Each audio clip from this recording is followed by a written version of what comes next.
The odds of a rate cut at the Reserve Bank's meeting tomorrow is pretty much none, nada or zip. But look further ahead. Money markets say you can forget 3 more rate cuts in this cycle. Right now, the markets are pricing in pretty much a 50-50 chance of a 0.25% rate cut in December, but it's not until February next year that the markets fully price in a 0.25% rate cut. Economists similarly have pushed back their forecasts of the next rate cut out further. One of those is Phil O'Donoghue, the chief economist of Deutsche Bank, who joins me now from our city studio. Phil, many thanks for your time. You started to change your forecast last week after that monthly inflation read. What was your reasoning about that? Yeah, look, that's right, Ross. I had been, before we got those numbers last week, I was expecting the RBA not to cut at tomorrow's meeting, but to come through on Melbourne Cup Day with a rate cut. Look, last week we got some key information about service prices. They're only updated once a quarter, but they come through in the middle month of the quarter, the data that we got last week. Really strong. Restaurant meals, takeaways, household services, audio-visual, our pay TV subscriptions. All of these things up were a lot stronger than I thought, and they point to discretionary services. I think the RBA is going to be pretty worried about that. I expect tomorrow we're going to hear Michelle Bullock just sounding a sound of caution, a cautious alarm about this service inflation. She'll be a bit more circumspect, but I expect there'll be a bit of hand-wringing from the RBA.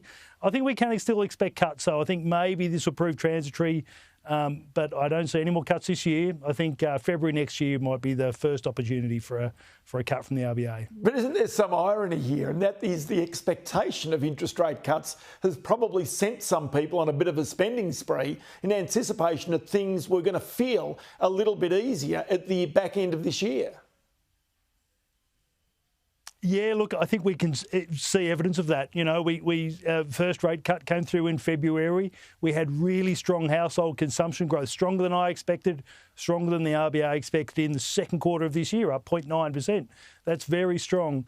And you're right, you know, after a couple of years of a lot of belt tightening, we could see that in the data as well. As soon as we got rate cuts, we saw the household sector, go out and spend a bit more. Again, those service price inflation that we saw last week, things like restaurants, takeaways, they're the kinds of things that, when you get a little bit of relief on the budget, you might go out and splurge on. So looks like the price have picked up again a little bit, at least for Q3.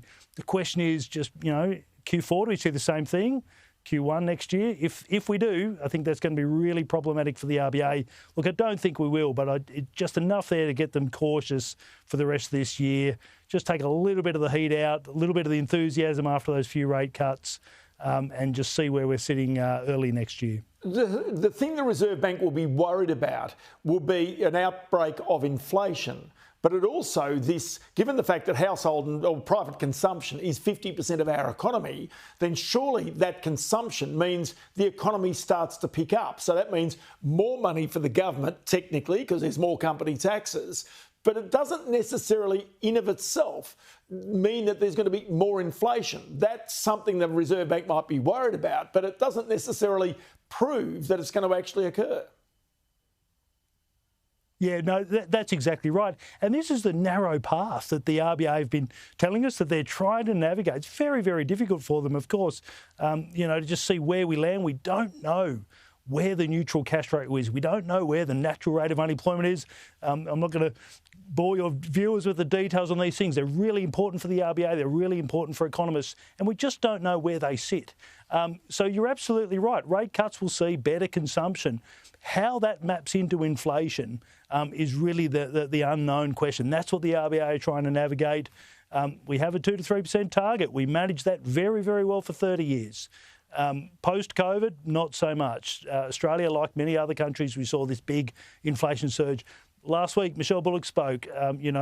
They've expressed a real intolerance for seeing that inflation return. And so that is why I think they're just going to be cautious, just to see where we land. We've had 3 cuts so far. I think we can expect more cuts next year.